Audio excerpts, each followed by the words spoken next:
Hello everyone, welcome. I'm so glad to have you with me today for my brand new masterclass called The Couples Code, Miraculous Recovery for Couples on the Brink. Now I'm super excited to share this with you today because the topic and the ideas that I'm going to be sharing are super fundamental and foundational to creating a healthy, authentic partnership. And that is such a hugely important aspect to our well-being and how we function in the world. So thanks for joining me today. Now, before we get started, I just want to be clear at the outset who this class is for. This class is for anyone who's in a troubled, struggling, or painful relationship. It's also for you if you're in a relationship that's on the brink of getting a divorce or breaking up, or if you think that you will end up being on the brink of getting a divorce or breaking up if you don't turn around the patterns that you're in right now. So if that's you, you're in the right place because today, in the next 45 minutes, I'm going to share with you how to turn around your relationship, even if your partner's not on board. I'm also going to reveal which scientifically proven principle predicts success in your relationship with a high degree of accuracy and how to leverage this principle to get things back onto solid ground.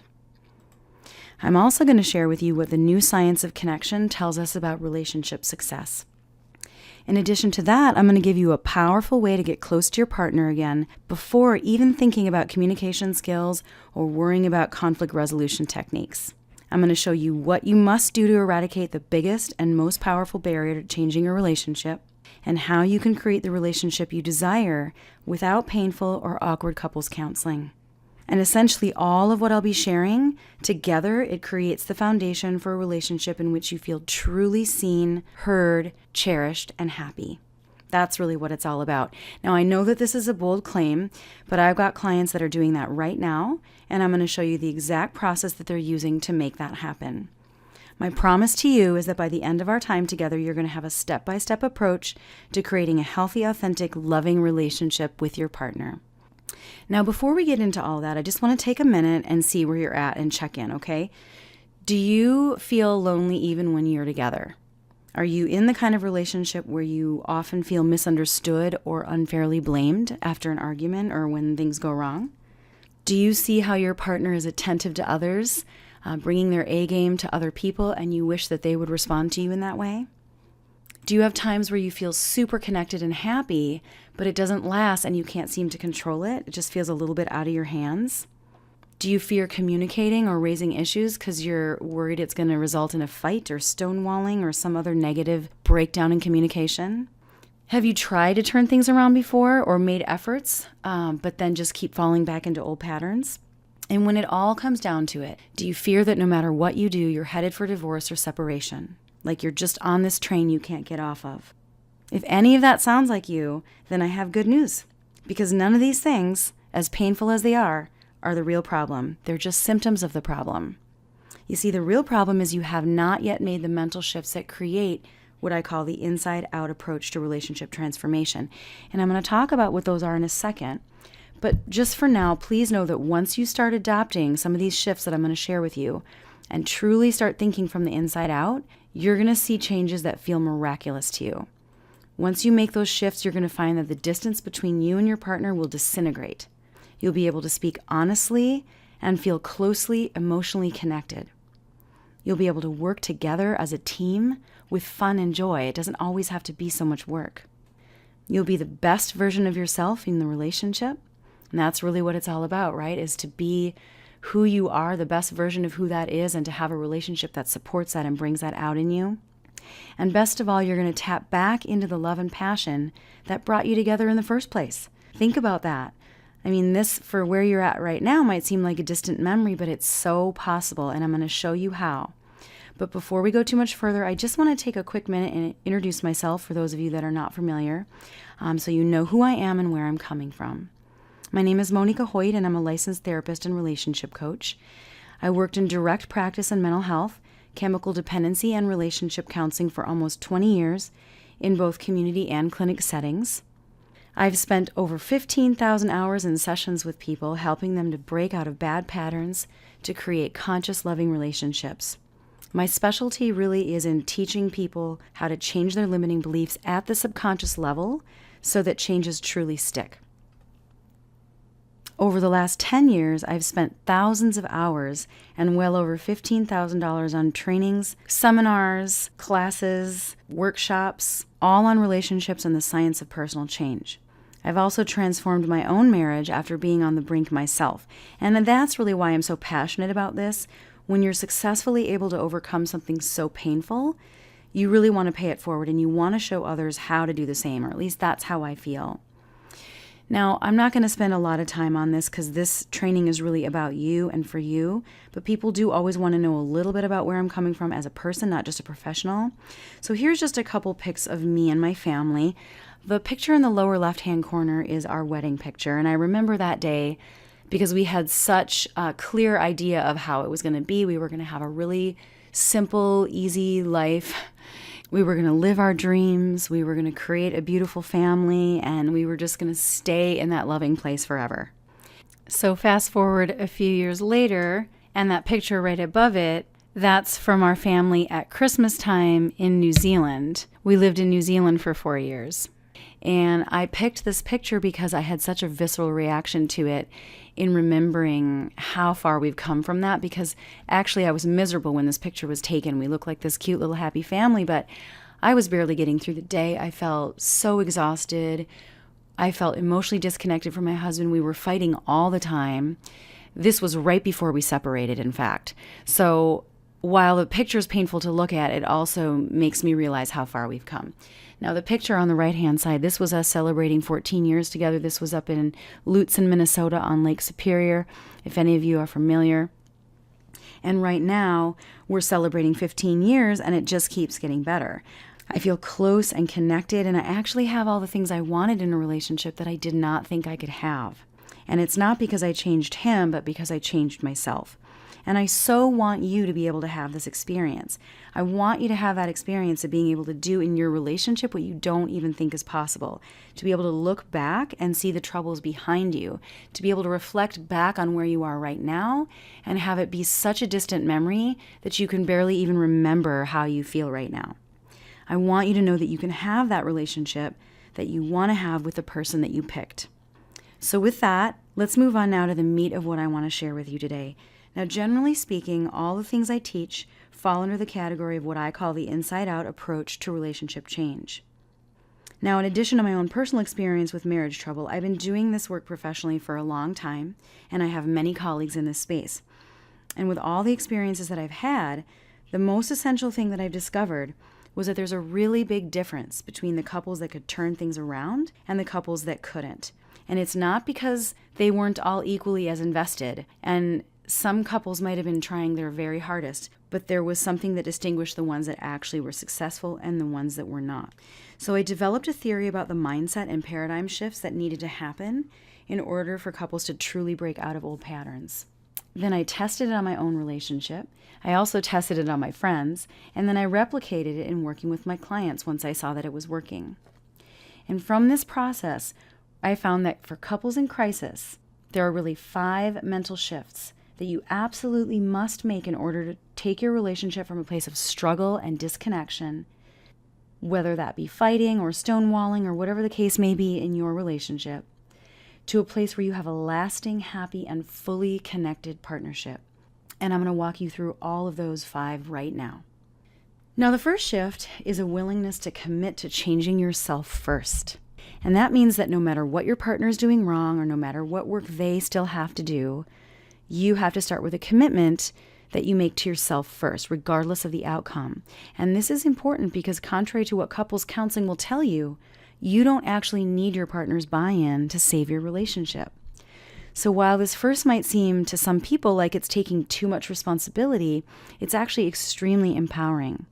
So even if you're separated right now and they've said they're not coming back, you have opportunities in every interaction to make and exhibit these changes. The truth is that saving a relationship most often starts with only one person doing the work. Well over 75% of the couples I've helped have only had one person with both feet in at the beginning of the process. And they might not have even had 2 feet in, they might have only had 1 foot in. But they were willing to take that first step, and that was what turned things around ultimately. Now, the reason that this is the case is because when it comes down to it, changing the dynamics of a relationship, While the dynamics and the interactions take place between two people, the actual source of change is within us. Transforming a relationship is an inside job. It starts with looking inward. That is why you actually only need one person to change the quality and the nature of the relationship. And it's also because you can only change you, right? We've heard this before. You can't do anything to change your partner aside from seek to influence, which may or may not work, and sometimes it backfires. But ultimately, all relationships that are saved because at least one person looked inward and decided who they wanted to be. Now, here's how I think about it. The intention to focus on you and your side of the street is a form of integrity and commitment to non-reactivity.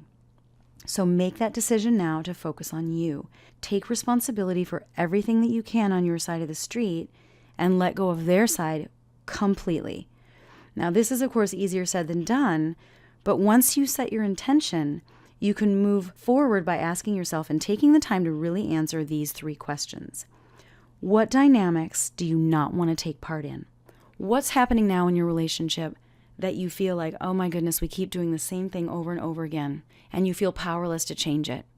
What is your part in that dynamic, and how can you stop participating in it? Is there something you can literally just stop doing and not do it? Could it be the absence of a behavior, or could it be the presence of a new behavior? What could you do to break out of the dynamics you no longer want to participate in? And the reason why this is such a powerful first step is because it's so much easier to identify the problem than it is the solution or what's going to work. If you can just look at what the problem is, then it's easy to say, okay, that's the problem. How do I no longer take part in that? That's your starting point. The second question is, who do you want to be, and how does that show up in your conversations? Who do you want to be as a person? In all of your interactions, really. What are the values that are guiding you? And how is that going to show up, not just in your conversations, but in every interaction that you have with your partner? And finally, what are you willing to change about yourself right now? There's obviously something everybody can work on, and maybe you've already identified that for yourself. It's a lot easier to identify it than it is to really make that commitment to changing it. And even if you don't know exactly how that's going to work, I'm going to get into a little bit more of what can help you with that in a little while. But for now, just write down, what are you willing to change about yourself right now, starting today? Now have a think about that. Take a moment to brainstorm. Set your intention to do those things going forward. And this is going to be so important, because if you fail to do this, the default mode is going to be to focus on your partner. And focusing on your partner is what's going to sabotage the relationship. Now, I cannot emphasize this enough. When you focus on your partner, you will sabotage the relationship. And this is how it does this. When you focus on them, first of all, you're giving your power away. So no matter how nicely you say things or how well-meaning you are, and maybe your partner has a problem you're trying to help them with and you need them to change something, when you focus all your energy on them to create the relationship change, you're actually siphoning off all of your resources and your emotional bandwidth on things you can't control. And then that leaves you feeling drained and hopeless. It just sort of confirms that feeling that nothing works or that you're powerless. And it feels that way, and it's a self-fulfilling prophecy, but it's only because you're focusing on the wrong things. The other thing it does is it strengthens your partner's defenses. So when you push on them and you focus on them, you're actually strengthening their resistance or their defensiveness, because they're not even able to look inward if they're resisting you, right? They're outward focused. They're focused on putting walls up against you so that they don't have to feel like a bad person.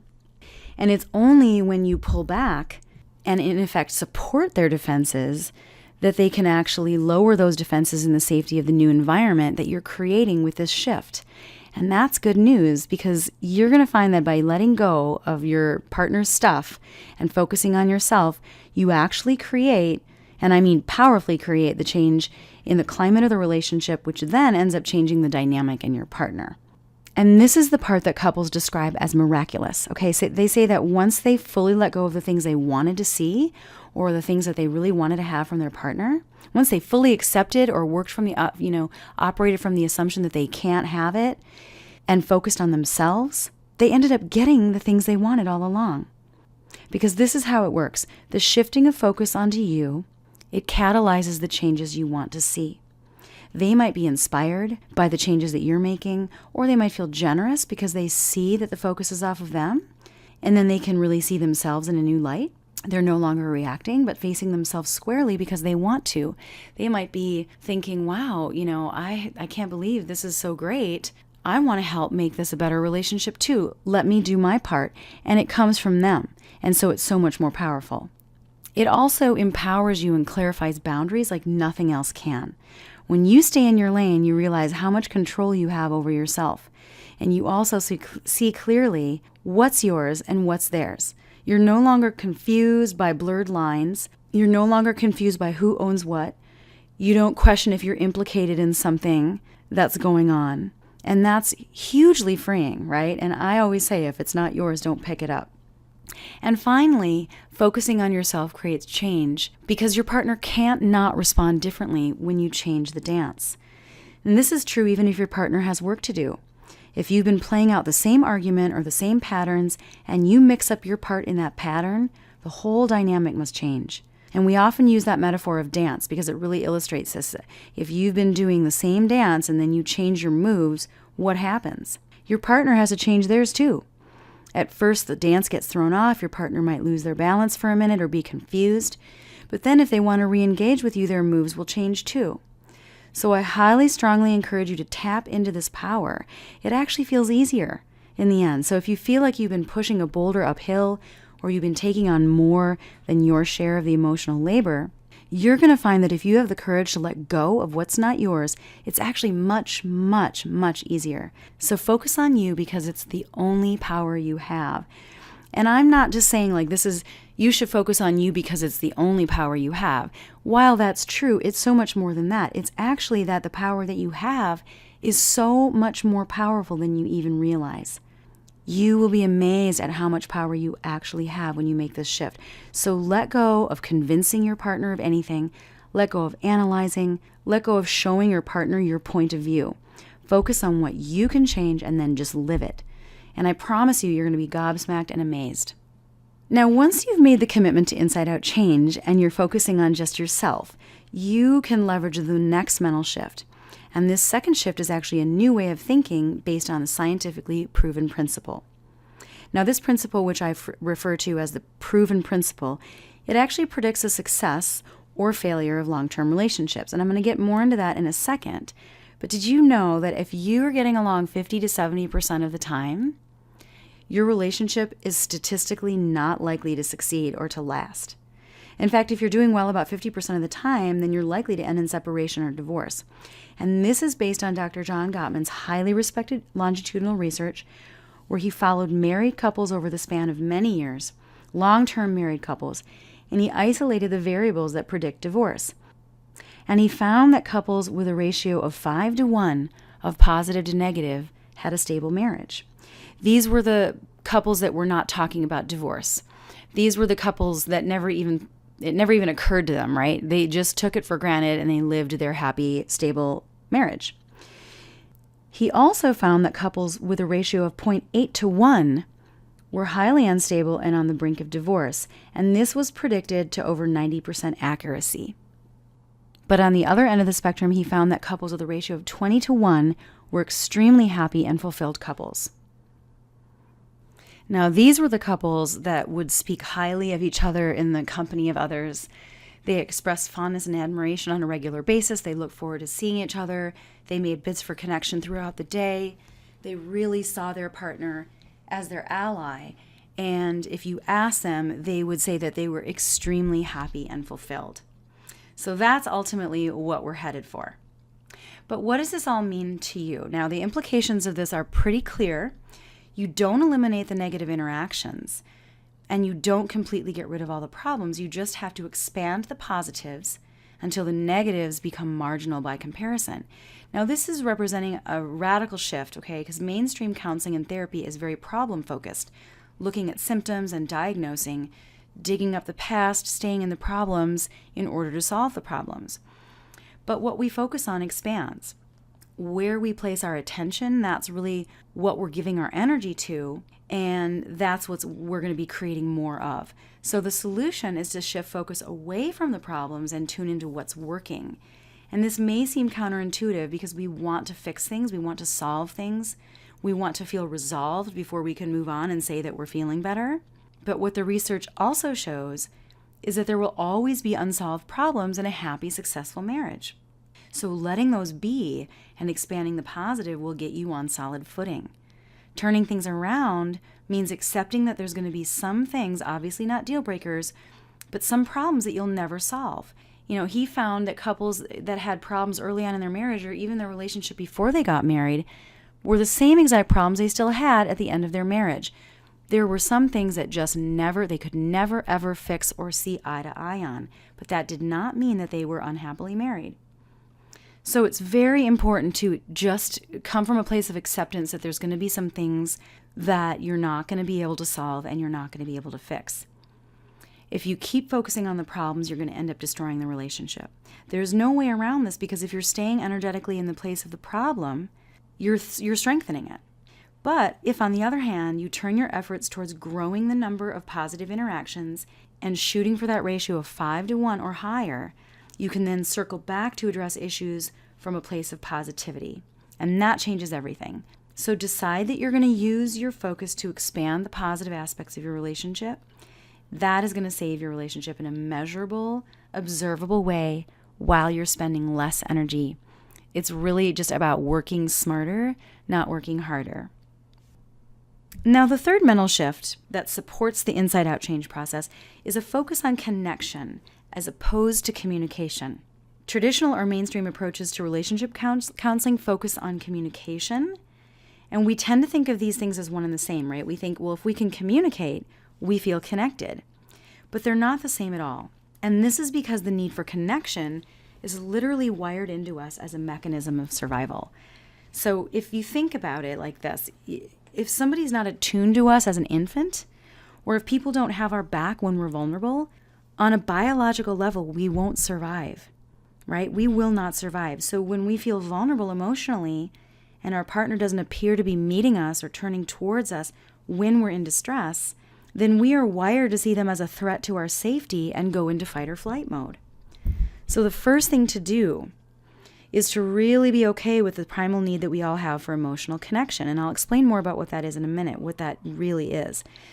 But this way of thinking is different from our traditional focus on adulthood being achieved through growing out of connection needs and becoming quote-unquote independent. So with that, I want to further distinguish, between this difference between connection and communication to really clarify what I mean. Communication is essentially cerebral, whereas connection is primal. Connection is something you have to think in order to do, and you have to use the frontal lobe of your brain to access language, to find the right words, to make a request rather than an accusation, to use an I statement, all those tools you learn. And if you're upset, that's super hard. Think about the last time that you were really upset. I bet you that whatever skills you had learned or, things that you said you were going to do differently next time probably just went right out the window, right? Because it's biological. We aren't able to access the frontal lobe of our brain once we're triggered. Now, connection, on the other hand, is primal. It's a whole body experience, and it's a signaling to the body that you're safe. So another way to put this is that communication techniques are mostly verbal, whereas connection is physical. And so this emotional connection can actually be achieved through touch, through eye contact, and by physical proximity. You don't have to use your tools or any of your skills. You can actually connect through stillness and presence. And finally, it's important to realize that communication doesn't even fully work until or unless you're emotionally connected. For example, if you're trying to communicate honestly about your feelings about something, it doesn't go well if on a deeper level you feel or your partner feels like you are the opposition, if you are each other's opposition. But from a place of connection, you're operating from the assumption that you're on the same team and you can collaborate to find a solution. Buttons aren't getting pushed, you're not as triggered, you're not as mired in false beliefs about the other person. And maybe you've had this experience before where when you feel close, the problems just don't seem that bad, right? Because you know you're going to be okay. You know you're okay. And that is the power of true emotional connection. Now, there's a growing awareness in the field of relationships on the importance of this particular type of connection. It's been supported by the cutting-edge research and new brain science, which was put forward by Dr. Sue Johnson. And actually, there's some much older research on attachment that's kind of having a resurgence now. It's being brought back up again in light of her work. And the premise of the science goes very much against this idea that to be a healthy adult, you have to be quote-unquote independent. In fact, what it suggests is that independence is not healthy. What's healthy is to be connected and interdependent, to truly need each other, because in fact we do. The science also shows that we're wired for attachment in adulthood all the way up until we die. We don't outgrow our need for attunement from others in order to feel well, in order to feel safe. And that essentially means that one sign of health is trusting others and being trustworthy in the most primal way. Now, in order to move into how we can create this type of emotional connection, let me just crystallize this a little bit further because I get a lot of questions about what this really is exactly. Emotional connection is deeper than emotional support. It is the predictable accessibility of affection, touch, and intimacy. Now, this does not mean that our partner is always going to be able to protect us or solve our problems from a place of emotional connection, okay? Emotional connection does not mean that they're going to be able to protect us from everything. It just means that you're operating from the knowledge that you're not facing your problems alone. This knowledge alone keeps couples feeling close and staying together forever. Whereas traditional counseling promotes skills like active listening techniques, that's like putting the cart before the horse. As Dr. John Gottman would say, and I love this quote, trying to use communication tools with couples in crisis is like, quote, doing Olympic-level gymnastics when the couple can barely walk. Now, that's not to say that these tools and skills are not valuable, because they are. They're very valuable, and I use them, but they come later, and they're only used effectively once the couple is connected and emotionally safe and on solid footing. So what can you do to create emotional connection? There's a lot of things that you can do. It really, depends on the context of your relationship and what makes your partner feel safe. And you can definitely have a conversation with your partner about that. But in general terms, simple things like holding hands, hugging, just putting your hand on their shoulder or back, putting your arms around them, making eye contact, turning your body towards them when they're speaking, giving them their full attention.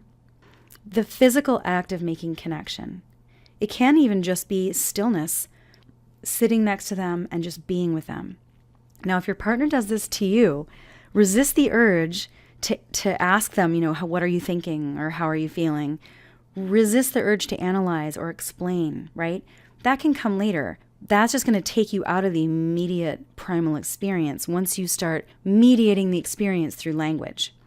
So try to stay in that physical sense of attunement. It really, really works. And if you can do this, you're going to find that's going to help you with tackling issues down the line. And that's because emotional connection is the foundation for all problem solving. Now, I touched on this before when I mentioned that this type of connection creates that deep knowing that you're both on the same team, right? That you have each other's back. That's what makes it possible to tackle difficult problems. That's what makes it possible to collaborate in spite of the fact that you might have differences of opinion or differences in communication style or even differences in some of the things that you value. So you always have to remember emotional connection is first. If you ignore this and jump right to communication without that connection, which can be super tempting, you're going to be failing at those conversations. And then you're going to start to believe that the relationship can't be saved, right? You end up with despair and self-doubt and just that devastation of feeling like you can't fix it. But if you can connect in this particular way and make this the primary foundation, you're going to feel completely seen and heard. You're going to feel loved, you're going to feel safe, and you're going to feel excited to live life with this person that you chose. Because from a place of emotional connection, there's literally nothing that you can't do together as a couple. And that's a beautiful thing. Now, here's where things get interesting, and this brings us to our next mental shift. Because once you're at the point of being able to set your intention and create that emotional connection, you may notice that things get in the way. You might end up backsliding or falling into old habits. And this is just simply a reflection of the biggest and unfortunately invisible barrier to changing your relationship. So this next shift is going to be about breaking the invisible barrier to relationship transformation. And this invisible barrier is what I call our subconscious limiting beliefs. These are what are responsible for pulling you backwards in spite of your best intentions and all the tools that you've learned. Because knowledge and information is just not enough. Now let me explain further. I'm going to back up a bit and I'm going to start off by saying something that may seem a little bit odd, especially if you're in a relationship right now that you're really, really wanting to be different than it is. And that's that because of the power of subconscious beliefs, the printout of your life is exactly what you want. And I'm just going to say that again. When you look at the printout of your life, what you have in front of you right now is what you actually want. How your life looks, what you don't have, all of those things are a reflection of what your old programs, the deepest part of you, has chosen. Now, when you hear that, you might be thinking, well, that's ridiculous. I don't at all want what I've got, and I definitely want what I don't have. There's things I want that I don't see in my life right now. But to think about this and to give you an idea of how powerful this is, the subconscious mind is 10 million times more powerful than your conscious goals. So that basically means that your conscious goals are 10 million times less powerful than your old programs that you might not even be aware of. Dr. Bruce Lipton speaks about this in his amazing book called The Biology of Belief, and he writes that the subconscious mind processes 40 million bits of information per second versus the conscious mind only processes 40 bits. And our beliefs are formed in the first 7 years of our life when our brainwaves are in a dreamlike state. So when we're kids, if you think about kids, they don't really think yet, right? They're just downloading messages around them, making beliefs out of those messages, and then those become hardwired into us on a level that we're not even able to recognize. So when you make a decision to do something differently in the future, and then you fail, don't beat yourself up so badly, because going against your old programs is literally like holding a tidal wave back with your arm. It's pretty much not possible. So the only way to create real and truly lasting change is to get your subconscious programs on board. The only way to change your relationship is to change the old beliefs that are holding you back. Now, this is because if you don't get them aligned with your conscious intentions, those subconscious programs are going to rise up to sabotage your amazing progress. Self-sabotage is a huge topic in any realm of personal change or transformation. This always comes up, right? And self-sabotage can come up as just about anything. It can be anxiety that comes from having done something positive that's outside your comfort zone. Maybe it was setting a limit or expressing what you really feel. It can show up as fear, just straight up fear, like knots in your stomach, racing heart, or a desire to run. It can show up as guilt. It can show up as self-doubt and grief. And worst of all, negative self-talk. Now that's a big one. You might hear yourself say things like, well, you can't do that. Don't be ridiculous. Or you're not worthy. Or who the heck do you think you are? Right? That's so silly to think that I could ever have that. Or that's for other people, not me. These voices become stronger when you're moving in the right direction, when you don't address those deepest beliefs at the subconscious level. But here's the good news. If you can successfully internalize new beliefs, you can consciously transform your relationship without struggle. So this must happen if you're stuck in your relationship now, because it's all about what we believe we can do or have or achieve in the end. As Henry Ford says, and I love this quote, if you think you can or you think you can't, you're right. Now, I'm not able to teach you how to create permanent changes in your beliefs in this class today. That would just take too much time. It essentially is going to involve activating both hemispheres of the brain at the same time and creating a visceral, emotional, kinesthetic experience while you're internalizing these new beliefs. And there are several modalities that can accomplish this. But for today, I do want to leave you with some guiding questions that you have to ask yourself in order to start this process of breaking the invisible barrier to old programs and creating the relationship that you want. The first thing you have to do is you have to ask yourself, what kind of relationship do I want to have? Now that seems like such a simple question, right? But sometimes we don't even get super clear on that. What relationship do you want to have? It's easy to see what you have that you don't like. How can you flip that around and articulate the type of relationship that you do want to have? Then you're going to ask yourself, who do I need to be in order to have and to keep that relationship? Who do you need to be in order to not only create the dynamics that you want to have, but also to be able to maintain those dynamics in the relationship?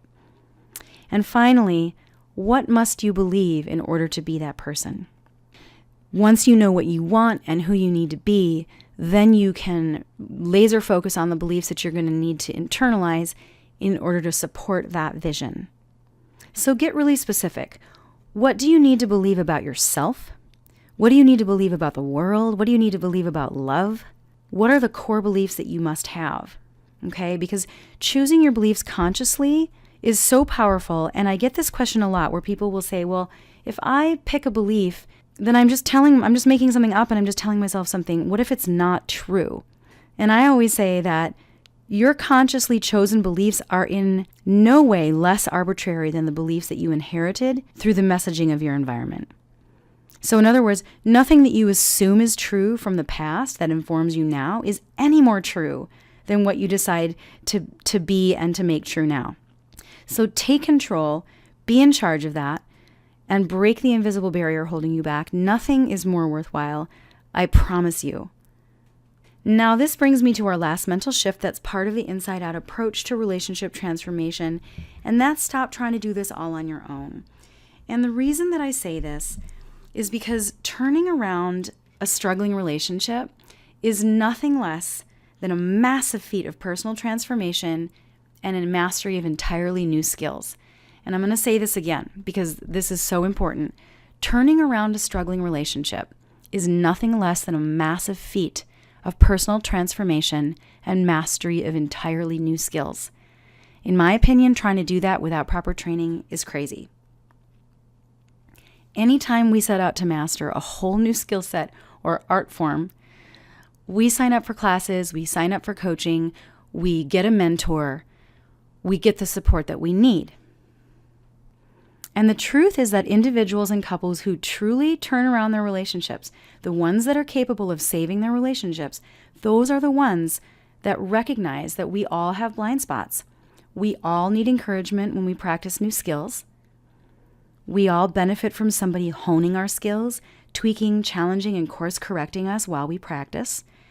And we all get traction from somebody who's keeping the big picture in mind.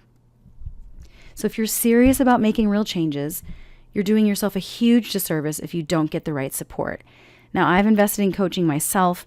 It's always been a big decision, and I've never regretted it. It's really just about how long do you want to take? How much do you want to struggle? How painful do you want it to be? It's a gift to be able to get traction from somebody that you trust and to catapult yourself through the coaching into true and lasting change that comes from structured and systematic support.